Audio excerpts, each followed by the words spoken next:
Please be advised that everything in my video is purely for entertainment purposes. These are purely my thoughts and opinions and are subjective. I must advise you to please do your own research. All media users found on the public domain and are fair use and fair dealings. Hey guys, hope you're all keeping safe and well. So I said I'd be back, and I am. I was going to do a completely different video today, but last night when I was uploading yesterday's video to do with the elephant in the room, that dress, I saw this come up. Harry and Meghan have gone into banking, hence the title of this video. What a pair of bankers, eh? So before we get on to that story, I do want to bring up, I don't know what's going on at the moment. You've got social media and then you've got the actual sort of like newspapers. So you've got things like Twitter and Instagram and Tumblr, and then you've actually got like newspapers. Well, some of them are loosely called newspapers. But there's so many stories that they are actually coming here for Lilibet's christening. Harry's made demands to the Queen that he wanted at Windsor, just like Archie's christening, with the Queen actually present. I think that, if that's actually true, has been denied.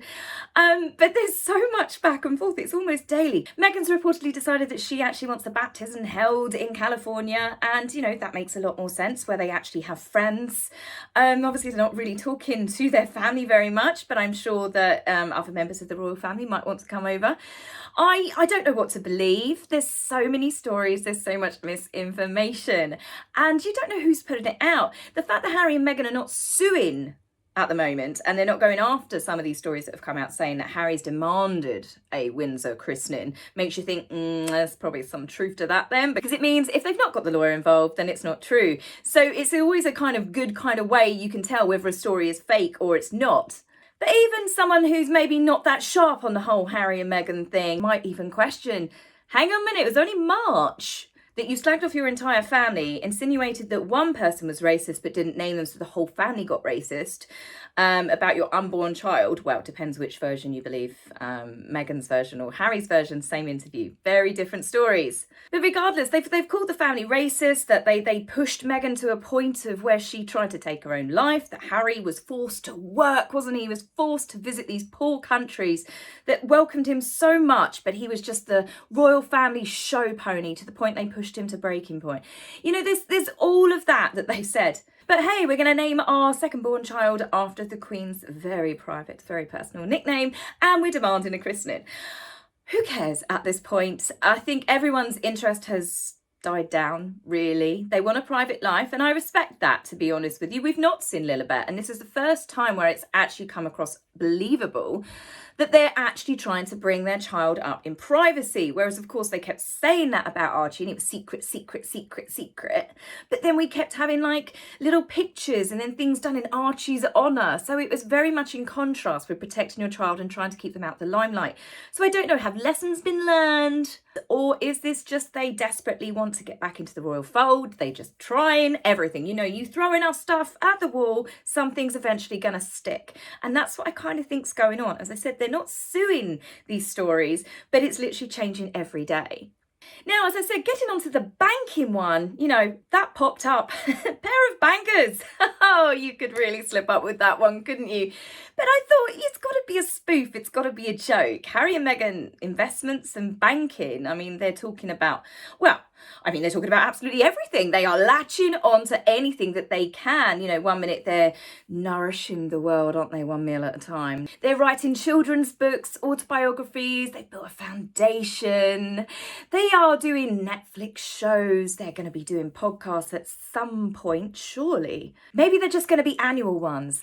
But they've got all of these things. I mean, they're having meetings with the New York mayor. You know, they went and had a meeting, which reportedly they got told off about. I don't know how true this is. But they went and met with the Deputy Secretary General of the United Nations in New York to discuss vaccine equity, social issues, things they care about, anything that really falls out of Meghan's mouth at the time.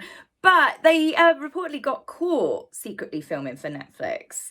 And it would make sense because when you see them leaving that meeting, they did look like that they were unhappy. Meghan looked pretty peed off in a lot of the pictures, but you don't know. Is that just, you know, there were so many multiple shots and they're just her blinking? You know, the newspapers can manipulate those stories a little bit, but it does make you think, did they get caught out? Again, do you think that Harry and Meghan would secretly record someone for a way to make money without them knowing? Yeah, of course we do. But it's just insane, you know, they're trying to be global leaders. They're pushing the vaccine. I mean, every single day there is something new. There's an announcement, you know, vegan lattes.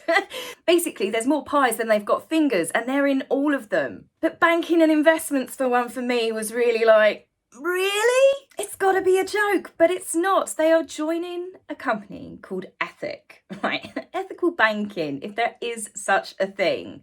And they have joined as impact partners. So you're going to know this word because Harry became Chief Impact Officer from BetterUp. Yes, that deserved all of the jokes that it got. But yeah, the news is they're joining as impact partners. I think this is possibly more of a translation that they're either going to be shareholders because they've got to invest to get their money back. It reminds me of those kind of triangle schemes. What are they called? Pyramid schemes. You know, that the rich people have got their own version of these pyramid schemes. Of course they have. And it probably normally involves that this poor little person down the bottom of the pyramid ends up giving their money, and then the people up the top just get richer and richer and richer. So this announcement was made. I actually found out, you know, that it was genuine. I wasn't just falling half asleep thinking, what? I sound like Oprah now, don't I? But Meghan naturally treated the world to a little explanation of how they stumbled onto this latest venture. From the world I come from, you don't talk about investing, right? From the world she comes from. She's talking about the world where her father spent every penny he had on giving her the best education, the best holidays. She went to one of the best universities. She left university with no fees. Her father paid for absolutely everything. But, you know, we all came from that world, Meghan. Sure we did. But anyway, I'll continue because naturally she goes on. You don't have the luxury to invest. That sounds so fancy. My husband has been saying this for years. Gosh, don't you wish that there was a place where if your values were aligned like this, you could put your money to that same sort of thing? You're expecting us to believe that Harry's turned around and said, oh gosh, I wish I could invest my money somewhere. This is a guy that sat on Oprah knowing he had over 30 million plus in a bank, living in a $14 million mansion, okay? That particular last year, he still received a couple of million off of Charles. Is moaning that he had to take Netflix and everything to pay for his lifestyle and his wife. Cry me a river. Talking about investments. These are possibly the two worst people that you could talk about finances and banking. But it's not about that, is it? It's about shareholders. It's about people making money. Like I said, it is that pyramid scheme. I think that this is another case that they're using their titles personally. I think they are mascots. They are drawing attention to Ethic. Now, don't get me wrong. Lots of people have got lots of money in that from what I've been looking up about it. But it's now made headline world news. Harry and Meghan invest in ethical banking. So it's put them on, I guess, a map that they weren't on yesterday. But that's it. And if that is not selling their titles, then I don't know what is. Harry and Meghan with their titles have become nothing more than walking, talking billboards for these companies. That's all they are. They draw attention to them briefly and people go, oh, okay. But I think anyone with a brain cell would go, toxic, back away, do not touch. But apparently there are still all these companies that want to use them. But I think that's more of a case of they get paid a fee to say that they signed up to the company to trick other rich people to maybe think, oh, okay. But I just can't see how they're really good advocates for anything. Mind you saying that, this company has a chief smile officer. Yes, thankfully it's a dog, but I now feel sorry for that dog. If that dog's got to sit in meetings with Harry, at least someone's going to be in there with a higher IQ though. I mean, there's so many jokes that you could put to this, but it's absolutely hilarious that these two could talk about ethical banking. This is a woman that spent how many thousands of pounds just to visit New York for 3 days? I mean, things that could have been done privately, all of that money that went on all of the SUVs, everything else. I mean, I know some of it's apparently come from the US government, USA people. That's probably got to pee you off quite a lot. She's probably spent millions now on clothes, okay? And, you know, and then you've got the blood diamonds, and then you've got Harry flying around in private jets, and these people are talking about how you should invest your money. But this company, from what I've read, they have got staff there that built this company with the owner that worked at the big, huge banks. You've got JP Morgan, you've got Deutsche Bank, you've got Goldman Sachs. I mean, not like any of those banks have ever been done for, ethical problems or scandals, or ever had to pay near enough $1 billion JP Morgan because they were fiddling the figures. You've got dodgy investments, you've definitely got questionable morals. And can I just remind everyone, worldwide banking crisis, ethical banking. I just don't believe something like that really exists, in all honesty. I mean, can anyone truly think that Harry has got any idea about banking and investments, right? Like, he was moaning and expecting the world to feel incredibly sorry for him because Daddy just cut off his annual multi-million-pound paycheck. Just no idea of the real world, but more of the fact it's comical. They write their own stuff, they really do.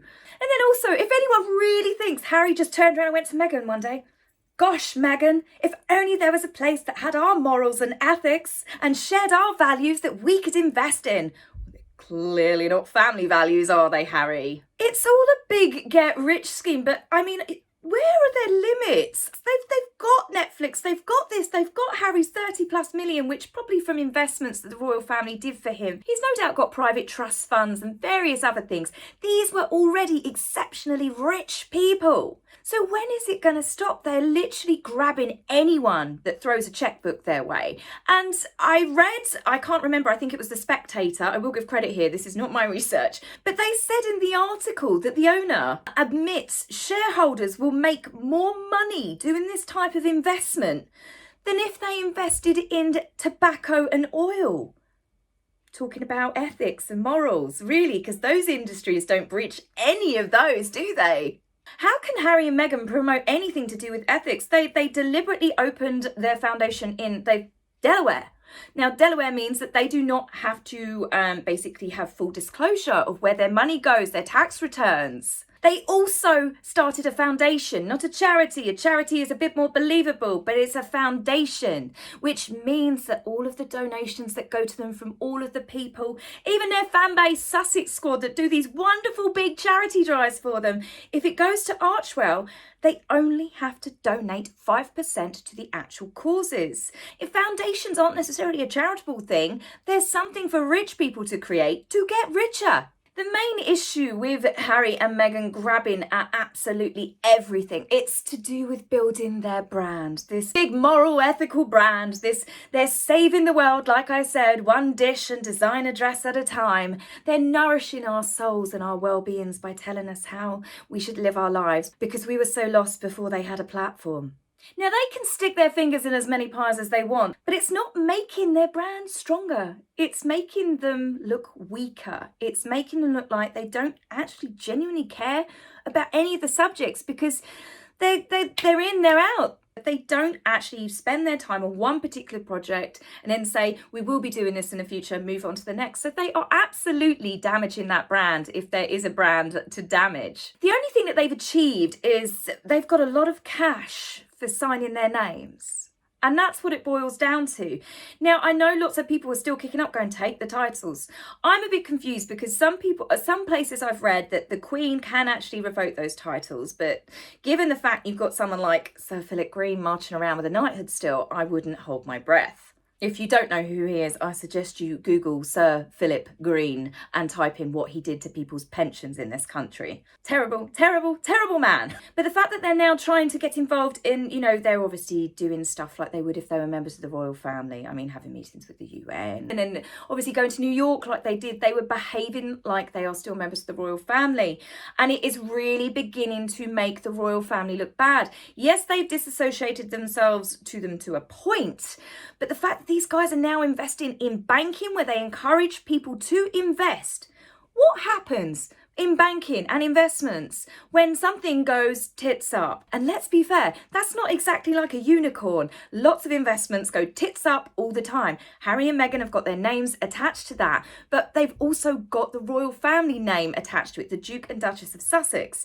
And that, I think, is really, really dangerous for the monarchy because the longer that they have that association with them, the longer they have royal titles, which they are selling and they are using, the more damage it is clearly going to do to the monarchy. The biggest issue that I personally have with this, though, where it's like a weird thing, it's a creepy thing, is Harry and Meghan, they're kind of, it seems to be their mission.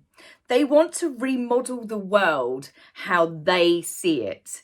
And when you think about it, you've got a father of two who is still bitching about the fact that his dad financially cut him off at the age of like 36, who sees his wife as the reincarnation of his mother. The wife feeds into that and nurtures that and nourishes that and encourages this creepy Norman Bates relationship. And she probably looks at Harry like a child half of the time. You know, go outside and walk the dogs, go outside and juggle balls. And I'm sorry, if that's the world they want us to all be in, I'm going to say, nah, thank you very much. I'm not buying what you're selling. So anyway, guys, I'm having a little break tomorrow because I'm seeing my mum, and I will get all the other stuff done for another video for you on Friday, the stuff I was meant to do today. But obviously this was just too big not to cover. So I hope you all stay safe and well, and I will be back with you very, very soon. Take care. Bye. If you like my video, please remember to like and subscribe. Please, angry typists, you will be blocked, so save your fingers the time.